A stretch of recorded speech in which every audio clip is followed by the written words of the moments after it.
Hello दोस्तों, नमस्कार। स्वागत है आप सबका हमारे YouTube चैनल में। आज इस पौराणिक कथा में हम जानेंगे कि बाबा गोरखनाथ कैसे प्रकट हुए। बाबा गोरखनाथ कैसे प्रकट हुए, इसकी कहानी भारतीय संतों की सिद्धियों को दिखाती है। बहुत समय पहले की बात है। बाबा मत्स्येंद्रनाथ भ्रमण पर निकले थे। उन्हें बाबा मच्छिंद्रनाथ के भी नाम से जाना जाता है। पूर्व काल के बड़े ही प्रसिद्ध एवं दिव्य योगी हैं। बाबा मच्छिंद्रनाथ ने ही नाथ संप्रदाय की स्थापना की थी। भ्रमण करते हुए बाबा गोदावरी नदी के किनारे बसे चंद्रगिरी नगर में जा पहुँचे। उस नगर में चलते हुए वो एक घर के सामने रुक गए। उस घर के द्वार खुले हुए थे। बाबा ने वहां खड़े होकर गृहस्थों को भोजन हेतु स्वर लगाए। तभी अंदर से एक महिला निकलकर बाहर आई। बाबा को देखते ही उन्हें प्रणाम किया और भोजन लाने अंदर चली गई। जब महिला भोजन लेकर आई तब उसके मुख पर प्रसन्नता नहीं थी। उसने आकर बाबा के पात्र में भोजन रख दिया।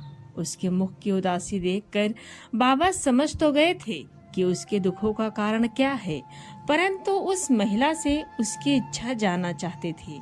बाबा मत्स्येंद्रनाथ ने उस महिला से उसकी उदासी का कारण पूछा। महिला ने अश्रुपूरित आंखों के साथ बाबा से कहा, बाबा, मैं निसंतान हूँ। बाबा ने विभूति देते हुए उस महिला से कहा, देवी, ये विभूति खा लो।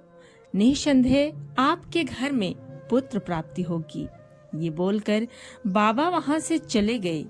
अब महिला विचार में पड़ गई कि उसे यह विभूति खाने चाहिए या नहीं। एक तो लोक लाज की बात भी थी, दूसरा आसपास की महिलाओं ने भी उस महिला को विभूति नहीं खाने की सलाह दी थी। सारी बातें सोचने सुनने के बाद उस महिला ने विभूति को नहीं खाने का निर्णय लिया। उस नगर में एक स्थान था जहां वर्षों से लोग गोबर जमा करते थे, फिर बाद में उस गोबर की खेती में उपयोग करते थे। उसी गोबर के टीले पर जाकर उसने उस विभूति को फेंक दिया।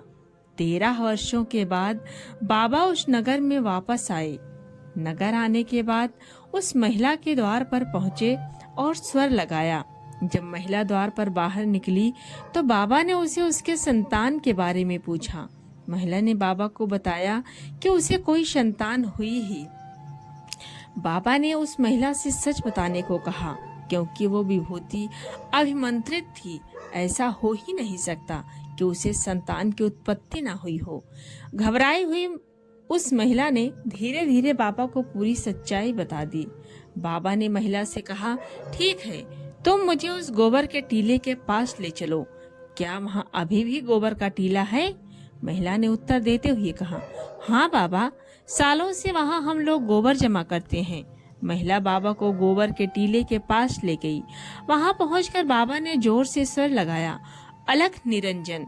बाबा के स्वर लगाने के कुछ समय बाद गोबर के टीले के बहुत अंदर से एक बालक निकला। महिला और गांव वाले गोबर के अंदर से निकले बालक को देखकर अचंभित रह गए। वो बालक लगभग 12 वर्षों का था।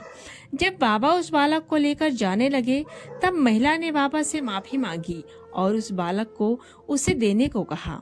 बाबा ने महिला को मना करते हुए बोला कि अब वो इस बालक के प्रति अधिकार नहीं रखती है। अब बालक का पालन पोषण, शिक्षा दीक्षा स्वयं बाबा करेंगे।